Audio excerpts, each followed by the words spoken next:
right, everyone. Hey, good evening. It is 7 o'clock on the dot. Oh, I know you miss Honor. She's a sweetheart. She's trying to follow me around now. I did take, for those of you who don't know, this is Nicole Buck, Buck's Dog Training. I've got 7 Shepherd Malinois puppies that I'm taking care of and trying to find homes for and training some of them to be service dogs. And one of them I named Honor, and one of my employees is very in love with her and wants to check up on her all the time. She's an absolute sweetheart, love her to death. But you know, it's a lot of work having 7 puppies as well as, you know, all the other things that I'm doing. But right now we're starting to potty train them and crate train them and, you know, teach them how to be good dogs. So, and doing a little obedience as well. So 7 weeks old and they're learning come, sit, and down. So if anyone knows anyone who is interested in a service dog, please have them reach out to us. I have not advertised yet because I'm being very, very cautious about who gets these dogs because these are my dream dogs and I just want to be very careful who gets one. They are very high energy. They are extremely intelligent and they need the right home and the right handler. So if you think you know someone who may be interested, who may be potentially interested in a service dog or would be a really good pet parent who has a high level of energy and can provide the dogs with what they need, give us a call and we'll work something out. Anyway, so today, welcome everyone to our live with Nicole. Today we're going to talk all about beating that heat, and it has been ungodly hot in the 90s for the last few days. It's a couple of things to kind of look out for. One, trying to avoid putting your dogs out on hot concrete or asphalt. If you can't touch it with your hands, do not put your dog's feet on it. It is going to be hot and it could potentially burn them. Don't leave your dogs out in the heat for more than a few minutes at a time. If you are, make sure there's plenty of shade, plenty of water. And also a couple things you might want to do is wet them down. So if you've got a hose or a pool or you can buy a little kiddie pool, wet them down, because the last thing you want is for any of these dogs to get heat stroke. And yes, they can get heat stroke and they could potentially die from it, especially with this heat. So be very careful. So one of the things you want to do, if you think that your dog may be suffering or if you want to avoid it, wet your dogs down. Don't leave them out in the sun or the heat for too long. I would say 5 to 10 minutes tops, and then bring them in. Make sure there's some AC, cool air. The other misconception people have is they put really cold water out. And what that does is it shocks the dog's system. So what you want to do is put room temperature water. Don't make it so cold. Don't make it really icy. They do not need ice in the water. They just need cold tap water. That's all they need, because if it gets too cold, it will literally shock their system and can cause additional problems. So as much as we may like really, ice cold water, dogs don't need it. The other thing you want to do if you think that your dog is suffering from heat stroke, and there are symptoms that you can look out for, and I'll explain that in a minute. But what you want to do is make sure you wet the dog down, again, with cool tap water. You don't want it to be super cold, and obviously you don't want it to be warm. And where you want to wet the dog is also important. So most people just put it on the top, the back of the dog. It's going to do no good there, really. What you want to do is their underbelly, your dog over, and where the rib cage is and their armpits. You want to wet everything from the armpit all the way down, anywhere where there's going to be organs, because that's what you want to keep cool. Okay, you want that part to be cooled down enough so that they can actually function. And if you cool down their paws, which is where they sweat, and put a little bit of water in their mouth and their tongue, it will help a lot. Believe me, it's amazing, and it could actually save your dog's life. So a couple of things, again, if you think your dog is suffering from heat stroke or just getting overly hot, and a couple of symptoms that you can look out for when you think your dog is suffering from that: excessive panting, if they become really lethargic, if their tongue starts to turn a different color or their gums start to get really white, you want to get your dog in and start wetting them down and calling your vet or an emergency vet, because this is no joke, people. Your dogs can die from heat stroke. So be very careful. Do not leave your dogs out at the hottest part of the day. If you are going to take them out for only a few minutes just to do their business. Make sure it's on grass. If it's not, make sure you put something to cover their feet, their pads, their paws, because if you can't walk on it, they're not going to be able to walk on it. It will hurt their feet. So be very careful, okay? And I don't want to try and under stress this, because a lot of people don't realize, and they just think, oh, well, it's a dog and their pads have calluses and whatever. But think about it. Yeah, our feet may have calluses, but you know what? If we're stepping on hot concrete, that stuff gets to be over 100 degrees. It is hot, and it will burn our feet, and it will burn our dog's feet.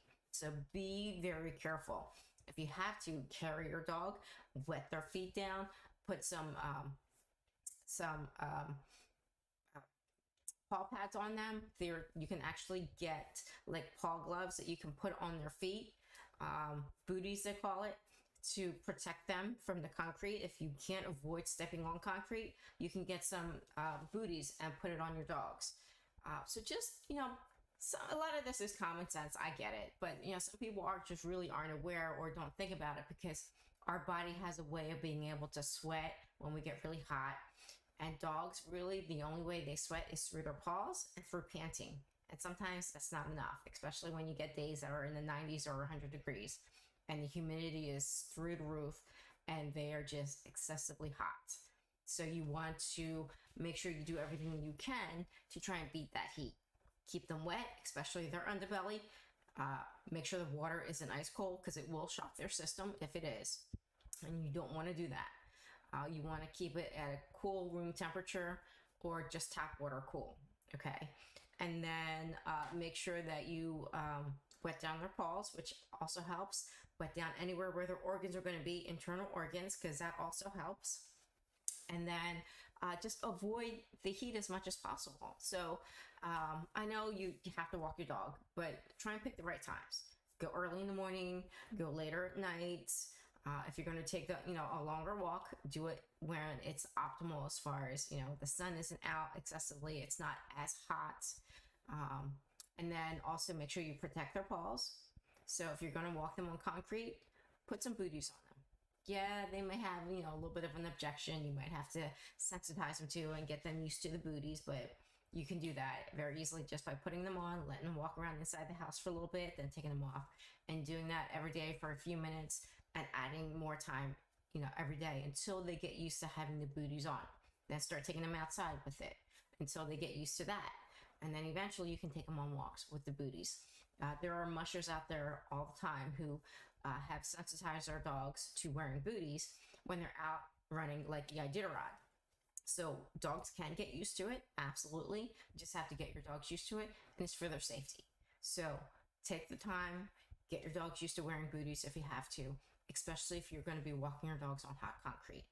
And always just pause and think about where you're making your dogs walk. Because if you can't walk on it, don't make your dogs walk on it, especially in bare feet. Okay. If you can't avoid it, put some type of protective covering.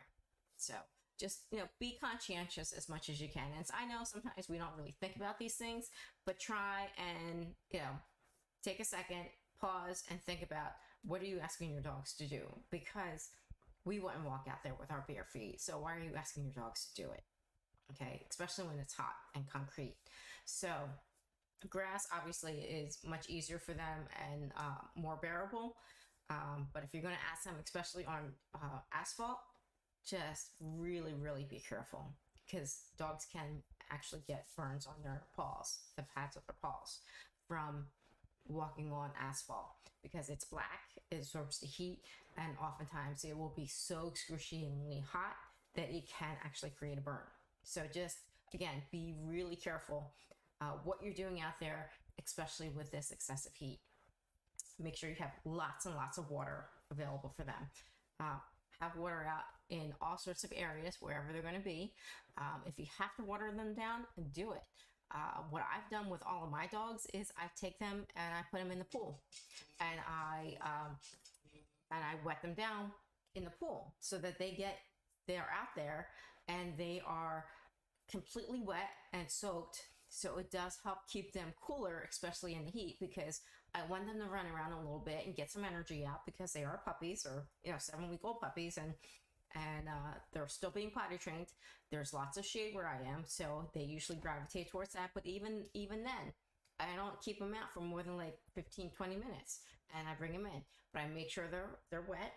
They've got lots and lots of water, fresh water, nice cool water, and make sure that you keep an eye on them so that they don't overheat, because they're gonna seek shade, and they're gonna dig into the ground and try and get to nice cool earth to lay on. And a lot of times, these behaviors are instinctive, and your dogs do it because they just know instinctively to do it. But if they don't, you have to be that person to kind of help them to be able to stay cooler in this incredible heat.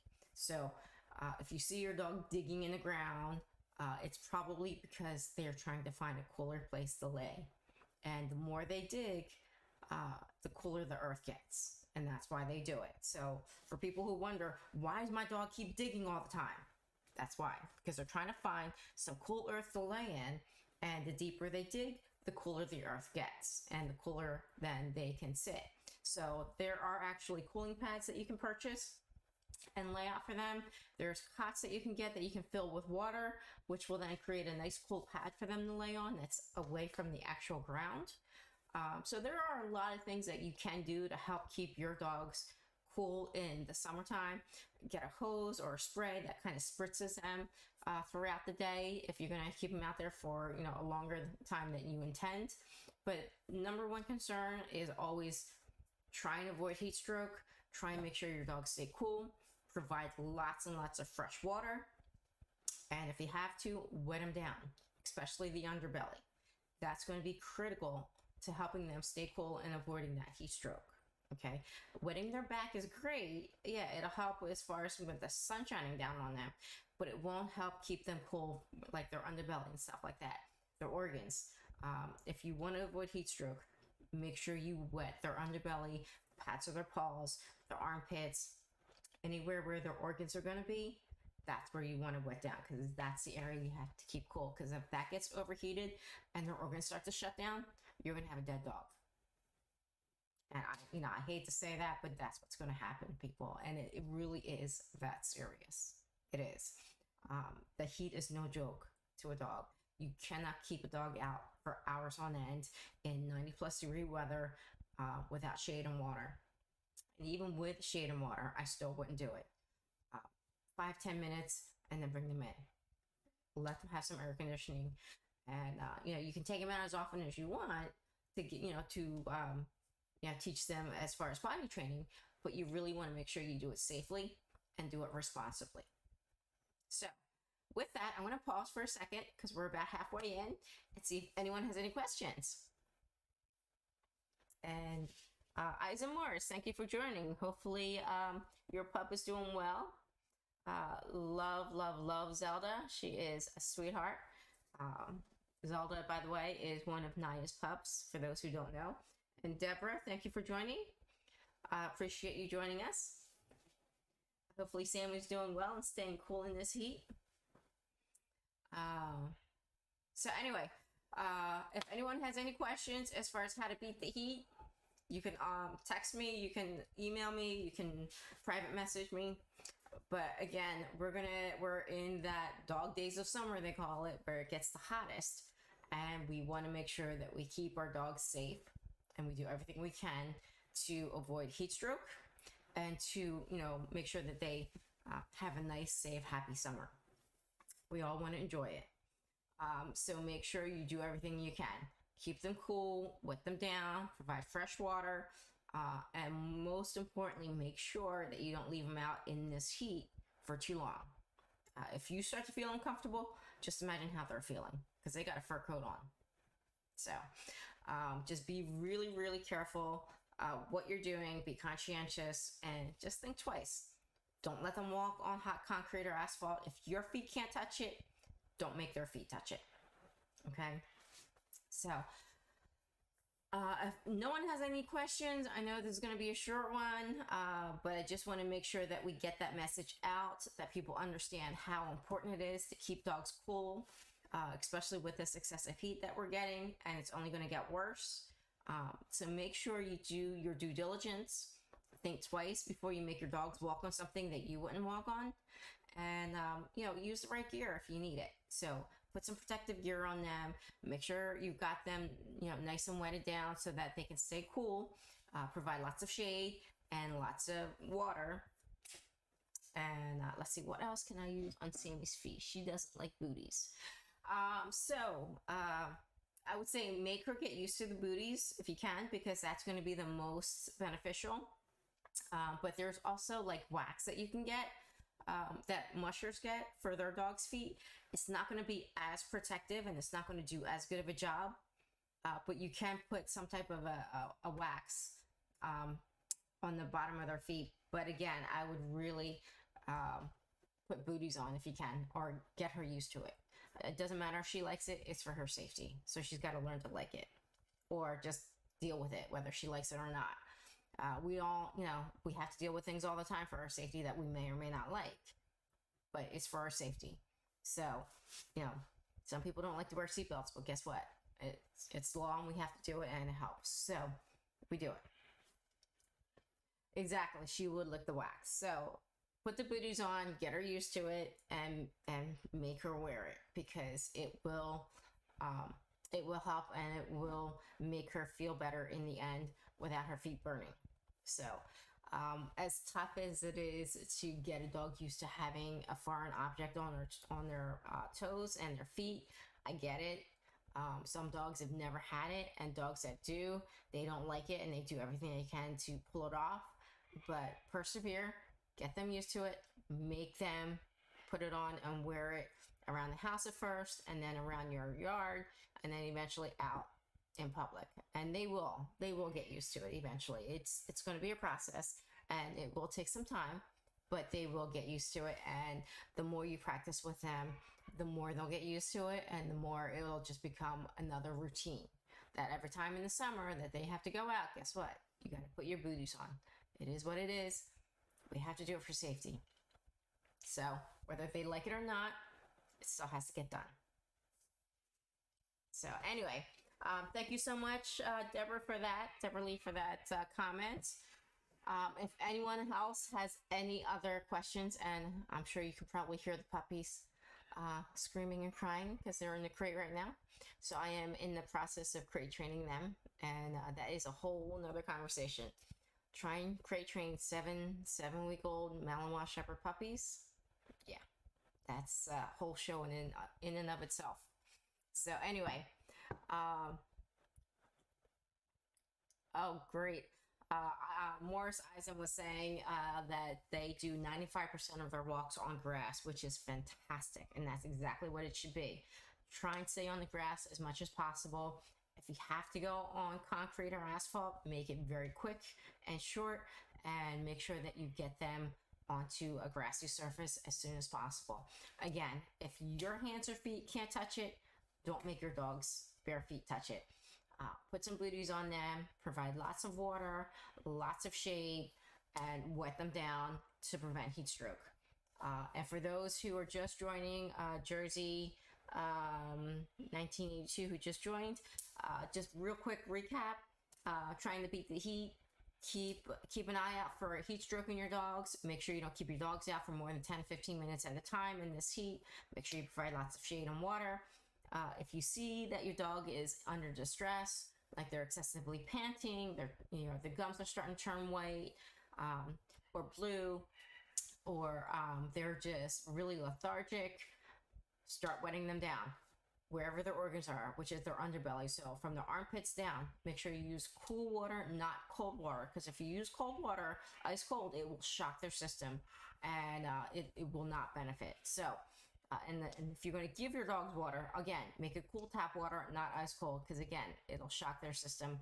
You don't want to do that. You want it to be just nice, cool tap water. It can't be too cold, and obviously don't want it to be too warm, because the object is to try and cool them down. But again, not shocking to their system. So don't need to put ice in the water. It will actually shock their system if it's too cold. Just nice cool tap water is fine. Okay, that's going to be the perfect remedy for what you're trying to accomplish. So anyway, it's about 20 after. It's going to be a little bit short today because it is really hot and I do need to get back to the puppies. But I want to thank everyone for joining. Hopefully this was beneficial. You got some good information. Feel free to call, text, email, private message. There's a variety of ways that you can get a hold of me if you have any questions on anything I said today, or you have additional questions on other symptoms of heat stroke. I'd be more than happy to talk to you about it, give you some more information, send you some links to websites. But just be very careful out there, people. It's hot, and the last thing you want is your dog suffering from heat stroke because you either were negligent or you just forgot or you just didn't think about it because, to you, you may not think it's that hot, but to your dogs, think about it. How would you feel if you were outside in a fur coat in 90 plus degree weather? It wouldn't be fun. So be aware of that and try and think twice before you take your dogs outside, especially for extended amounts of time.